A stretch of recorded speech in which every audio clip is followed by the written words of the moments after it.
Então, pessoal, esse daqui é o nosso segundo vídeo dentro de Península Ibérica na Idade Média.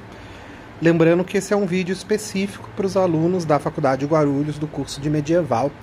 Ao contrário dos outros vídeos do canal, esse daqui é com relação às aulas remotas que a gente está tendo aqui na época de coronavírus. Na outra aula a gente falou sobre a importância cultural da Península Ibérica, sobre a parte da antiguidade até chegarmos na Idade Média. E agora a gente vai falar especificamente nesse vídeo aqui sobre a Guerra da Reconquista. Esse termo, Guerra da Reconquista, ele é usado para o conjunto de guerras, né, que os reinos católicos vão fazer para recapturar a Península Ibérica, expulsando de lá os islâmicos, ou mais do que expulsando o controle islâmico da região, porque a ideia de expulsar mesmo os islâmicos fisicamente foi uma coisa muito no finalzinho desse processo, tá? Oficialmente, a Guerra da Reconquista era uma guerra que vai durar cerca de 700 anos, mas essa forma oficial ela é uma forma inadequada. Ela foi criada mais pela Espanha, lá pelo século XIX, quando eles queriam mostrar a ideia de que sempre se lutou por aquele território, desde quando os reinos católicos surgiram. Mas a data oficial que eles colocam como origem da Guerra da Reconquista é o ano de 718, quando Pelágio vence a Batalha de Covadonga. Só que essa batalha, na verdade, ela era uma batalha que ocorre ali na divisa da Península Ibérica com a região da França. E basicamente o que ele conseguiu fazer foi a primeira vitória que eles tiveram sobre os islâmicos, e foi uma vitória de não deixar que os islâmicos passassem daquele território e entrassem para a região do que hoje seria a França. Ou seja, não é exatamente uma reconquista, mas seria o momento onde se parou a expansão islâmica. É uma data importante, claro, é uma vitória importante que eles tiveram, mas aquilo ali se estabeleceu quase como uma fronteira que vai ficar por alguns séculos ali pela frente, salvo uma ou outra exceção, mas vai ser a região onde vão se estabelecer as marcas de guerra. Durante a época do Império Carolíngio, uma questão mais de defesa, e depois, somente na época das Cruzadas mesmo, então a gente está falando aí do século XI, é que realmente, de fato, vai começar uma reconquista da Península Ibérica dentro do movimento dos Cruzados, ou seja, já caminhando aí para a Baixa Idade Média. Uma outra situação importante que a gente tem para saber dessa guerra é que, assim como os reinos católicos, eles eram independentes entre si, por mais que tenham tido tentativas de união, então tanto no Império Carolíngio, Sacro Império Romano Germânico, por mais que a gente tenha tido momentos de tentar unificar isso em um reino só, a maior parte do tempo, e em momento nenhum vão conseguir unificar todos os reinos, mesmo um desses impérios-estados, nenhum deles nunca vai ter todos os reinos católicos sob seu comando. Ou seja, da mesma maneira que isso acontece na região católica, o mesmo vai acontecer também na região islâmica. A gente não tem, dentro do islamismo, um único império comandado por um único imperador que valesse para todos os islâmicos. A primeira grande divisão que os islâmicos tiveram foi entre xiitas e sunitas. Os xiitas ficando mais na região da Pérsia, seria a região do Irã hoje, ou seja, mais para o Oriente, e os sunitas ficando mais para a região do Ocidente. E os sunitas, né, os xiitas acreditavam na ideia de unificação, de ter um único líder que, como se fosse, entre aspas, um papa, né, um líder religioso que comandasse toda a religião. Mas, ao contrário disso, os sunitas não. Eles acreditavam na ideia dos califados, ou seja, líderes religiosos locais, e aí locais equivalente mais ou menos a um reino, teriam o poder de controlar a religião naquele local, sendo, portanto, independentes, tanto religiosamente quanto economicamente uns dos outros. E dentro desta forma, o grande califado que a gente vai ter islâmico nessa região, por mais que há momentos de separação dele, mas é o califado almorávida, que também possuía o norte, uma região no norte da África, e era formado em grande parte pelo povo mouro, ou seja, povos que vieram do norte da África, ocuparam aquela região, e aí, óbvio, se misturaram com todas aquelas culturas, todos aqueles povos locais que a gente já tinha falado no outro vídeo. Com relação a datas e momentos importantes dentro dessa conquista, talvez aqui um dos mais importantes seja em 1139, que é a elevação do condado portucalense a título de Reino de Portugal. Então vamos dar uma lembradinha aí do que é um condado. A gente já viu isso no ano passado, dentro do feudalismo, estabelecido ali a partir do Carlos Magno. O território ele era dividido para guerreiros que estariam lutando.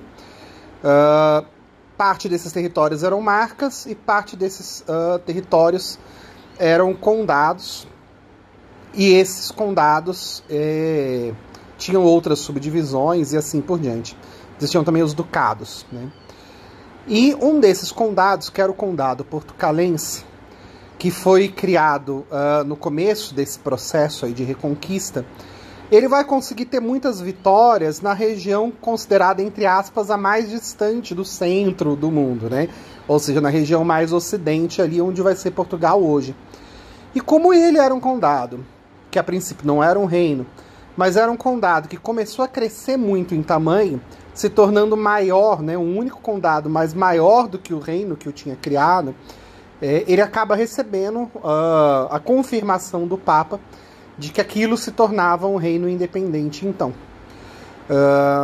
Além disso, dentro desse processo de reconquista, outros grandes e importantes reinos que a gente tem participando são os reinos de Castela, Leão, Aragão e Navarra, além das Astúrias. Esses reinos, o das Astúrias ele é o mais antigo, era mais o que defendia a região, né? Mas os principais de ataque são Portugal, Leão, Castela, Aragão e Navarra. Depois, esses 4 vão se unificar, junto com outros menores, vão acabar formando a Espanha, e Portugal vai ter a maior parte do seu tempo independente, embora há momentos na história que Portugal vai pertencer à Espanha. Uma outra data importante que a gente tem aí, ou pelo menos que eu selecionei aqui para vocês, é o ano de 1196. E ela não é tanto uma data marcante, mas é para a gente entender que o processo de reconquista, ao contrário do que muitas vezes se imagina, ele não era uma união de todo mundo junto, todos os reinos católicos juntos para vencer os islâmicos, numa questão de fraternidade, apoio mútuo e etc. Mas havia momentos, inclusive, que tinham guerras entre os reinos católicos pelo controle das regiões, pela hegemonia de poder. Então, nesse ano de 1196, a gente vai ter o reino de Castela, que estava liderando um ataque. Ele vai ser derrotado em uma desses ataques contra os almorávidas. E isso vai abrir uma margem de poder para que o rei Sancho VII de Navarra e o rei Alfonso IX de Leão declarassem guerra contra Castela, aproveitando que os exércitos de Castela estavam enfraquecidos pela derrota. Eles conquistam Castela, tentando criar ali, especialmente, né, com o rei Afonso, tentando criar ali uma união do reino de Leão com o reino de Castela.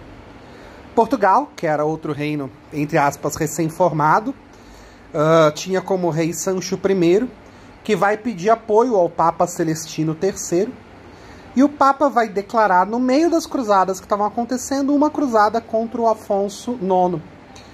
Por que isso é interessante? O Afonso IX ele era católico, né? Então a gente já tem nesse momento aí guerras internas entre os reinos católicos, com intervenção papal, inclusive, né, no final das contas, Portugal se alia a outros reinos, como Aragão, a própria França vai participar dessa cruzada, alguns nobres franceses, e vão conseguir libertar Castela. E a gente começa a ter, em alguns momentos, cruzadas dessas que jogam católicos contra católicos. Então não é um processo unificado e contínuo, né, de conquista contra os islâmicos. Só que por volta de 1240 e poucos, esse processo vai se intensificar. Eles vão conseguir, os reinos católicos vão conseguir uma certa união, para poder expulsar dali o poder, né, independente dos reinos. E com vários ataques aos almorávidas, aquela região vai se fragmentar em alguns reinos, o reino de Córdoba, de Sevilha e de Granada. E dentro desses 3 reinos islâmicos, independentes entre si, mas islâmicos, lutando contra os católicos, 2 deles vão ser derrotados com uma rapidez relativamente grande. Córdoba cai em 1236 e Sevilha em 1248. O que significa que a partir de 1249, Granada era o único reino islâmico existente na região. A gente não tinha mais ali um califado, ou seja, a gente não tem mais um desses grandes líderes islâmicos unificando reinos para estarem sob seu controle e apoio. O reino de Granada estava relativamente isolado, mas mesmo assim ele vai conseguir resistir por mais cerca de 200 e poucos anos contra os novos ataques católicos. No final das contas, esse período que a gente vai ter aí no século XIII, né, 1200 e alguma coisa, ele é um período que tem algumas coisas muito interessantes pra gente. Entre elas, havia um desejo muito forte, né, de colocar um número maior possível de católicos na região. Só que por mais que os reinos tivessem sido conquistados, muita parte da população desses reinos, cidades locais e partes rurais conquistadas, a presença de pessoas ali eram de islâmicos. Então eles, óbvio, tinham como permitir, não iriam expulsar e exterminar a população toda que estava ali, mas eles queriam criar incentivos para que católicos se mudassem para a região. Não só a conversão dos islâmicos, mas eles queriam trazer católicos para morarem lá. E com isso a gente vai ter uma série de medidas interessantes. Uma delas é a chamada pressura. Essa pressura era um acordo que alguns reinos tinham de permitir que camponeses, que ex-servos, né? Lembrando que a servidão ela não é hereditária, igual à escravidão. A gente viu isso no ano passado. Mas para que um filho de servo pudesse se tornar servo, ele precisava pagar um imposto chamado mão morta. Ou seja, era 1 ano de produção dele que era entregue para o senhor feudal. E esse imposto ele servia para fazer com que o servo já começasse endividado com a terra, que era a forma que garantia, né, a presença constante dele ali naquele território, trabalhando gratuitamente para o senhor feudal. E muitas vezes as pessoas faziam isso porque ou era isso ou era sair do feudo e qualquer outro feudo do lado que precisasse, que você entraria para ser agricultor lá, você precisaria de qualquer forma pagar a mão morta. Então era muito comum que as pessoas se tornassem servos, né, com a morte dos pais, aceitassem a mão morta. Só que essa pressura que foi criada aqui, ela era um convite para todos esses servos que desejassem, que não tivessem, servos não, todos os camponeses, né, mas que ainda não tivessem se tornado servos, que desejassem, que abandonassem os seus locais originais e fossem morar lá. E a regra era muito simples, que caso eles provassem que conseguiam defender o território deles, eles poderiam ter um território que o rei entregaria para eles. E não é um título de servidão, não é um título de nobreza. Ou seja, não é um feudo, eles não vão ter um castelo, a gente está falando aqui de propriedades pequenas, de subsistência, a gente não está falando de uma estrutura feudal. A gente não está falando de uma vassalagem, ou seja, essa pessoa não pode ser contratada, convocada para lutar em uma guerra pelo seu suzerano, ao contrário da vassalagem. Ele é simplesmente um camponês que não tem um nobre defendendo a terra, ou seja, ele tem a obrigação de saber lutar para defender a própria terra. Isso vai criar na Península Ibérica um número relativamente grande, por volta de 30% a 40%, de camponeses livres. Então, ao contrário da França, da Inglaterra, onde a gente viu que havia a presença muito forte de uma servidão, aqui na Península Ibérica isso já era menos intenso. A gente também viu, né, que tanto Inglaterra quanto França, depois da Peste Negra, a servidão vai entrar em declínio e vai começar a ser comum o trabalho pago para camponeses. No caso aqui da Espanha, do que seria depois, né, a Espanha, mas da Península Ibérica, não é exatamente um trabalho pago. Mas os camponeses, sendo donos da própria terra deles, eles produzem, pagam o imposto em termos de uma parte dessa produção, mas é diferente de um senhor feudal governando ali, ou seja, eles são donos da própria terra deles, né? Uma outra situação muito interessante que a gente tem é a criação dos fóruns locais. O rei precisava apoiar isso, ou seja, não é uma organização camponesa independente, mas a partir da hora que o rei desse a permissão para a criação de um foro local, os próprios cidadãos daquele local poderiam se organizar para a criação de leis locais, para a criação de julgamentos locais, etc. Ou seja, é uma organização que, a nível do reino, ela não é democrática, tá? Então, é diferente da República de Novográdia, por exemplo, que a gente viu lá na Rússia. Mas, individualmente, dentro da região de cada vila, dentro de cada região, que seria equivalente hoje a um município, os camponeses podiam se auto-organizar. Desde que pagassem os impostos, né, para o rei, eles podiam se auto-organizar. Ou seja, já é uma estrutura que é criada para muito além do feudalismo. Então existe feudalismo aqui na Península Ibérica. Esse feudalismo vai ser correspondente a cerca de metade, até 60% das terras. Mas ele ainda mas existe uma opção, existe um grande número de pessoas que não são servos, existe uma grande quantidade de territórios que se auto-organizam e que não têm, não se organizam através do feudalismo. Por que isso é importante para a gente? Porque quando vão acontecer aquelas conquistas de Córdoba e de Sevilha, esses locais, eles vão conseguir ganhar um status não de um autogoverno, porque eles não eram independentes, claro, mas de uma pressão mais fraca para a transformação da cultura deles. Ou seja, eles vão ter manutenção muitas vezes de língua, de costumes locais, eles vão ter certa independência, inclusive para a prática da fé islâmica, por mais que ela fosse desencorajada, ao contrário da época dos islâmicos, que sabiam muito mais viver em harmonia dentro aqui, né, do califado almorávida. Óbvio, isso não é obrigatoriamente em todas as regiões islâmicas, mas aqui na Península Ibérica isso era muito forte. Esse processo de reconquista, ele vai ficar meio pausado de 1250 para frente. Claro, Granada vai ter algumas derrotas aí no meio, mas vai chegar um determinado momento que Granada vai conseguir também estabelecer uma fronteira de defesa contra essas invasões, e vai conseguir segurar aí por mais alguns séculos essas invasões. E aí o próximo ponto, o próximo momento em que a gente vai ter de forças unificadas para atacarem Granada, vai ser depois da formação do Império Otomano e da queda de Constantinopla, ou seja, já quando oficialmente é considerado Idade Moderna. Mas o que vai acontecer aí? Com os otomanos unificando a região toda dos islâmicos, os reinos que não pertenciam aos otomanos, mas que eram islâmicos, eles vão ficando cada vez mais isolados.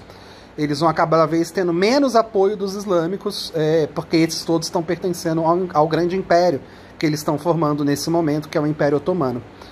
E aí, por conta disso, né, Granada vai se enfraquecer, e por volta de 1480 começam a ter grandes derrotas, e eles começam a ir perdendo grande parte do território deles. E em 1492, oficialmente, eles assinam um tratado, que é o chamado Tratado de Granada, onde o Reino de Granada cede por completo o território, em troca do direito de que as populações locais pudessem sair. Foram 17 meses de cerco, inclusive, né, em Granada, e então o salvo-conduto para que eles pudessem rumar a norte da África e abandonar a região. Quem ficasse para trás estaria sob controle dos reinos que tinham invadido ali, que especialmente eram Castela e Leão. E o interessante é que os que ficaram para trás e os que foram prisioneiros de guerra, milhares deles, alguns historiadores chegam a colocar por volta de 50 mil, eles acabam sendo capturados e vendidos como escravos. É interessante por quê? Porque a escravidão não é típica da Idade Média. Mas a gente sabe que ela vai ser muito comum na Idade Moderna, na época da colonização. E antes ainda da colonização oficialmente chegar nas Américas e oficialmente começar a escravidão aqui nas Américas, a gente vai ter esse momento onde já começa a ter a presença mais constante de escravidão dentro da própria região do que vai virar a Espanha. Também no ano de 1492, a gente tem o chamado Decreto de Alhambra, onde os reinos que tinham invadido, que era o reino de Castela e Leão, e aí, junto com o casamento que é feito, que une esses reinos a Aragão, né? A gente tem aqui o casamento de Fernando de Aragão com a Isabel, que era de Castela, Leão e Navarra. E aí a gente tem a expulsão de quem não era católico da região. E aí a pessoa tinha que escolher, ou ela se convertia, ou senão ela abandonava, era expulsa do território. E aí isso valia não só para islâmicos, mas também para judeus que estavam no território. Então, oficialmente, surge a partir dessa união o que vai ser depois o Reino da Espanha. Mas a gente vai ver no último vídeo, que eu vou falar agora há pouco, que não é exatamente bem assim, que de um ano para o outro formou-se a Espanha.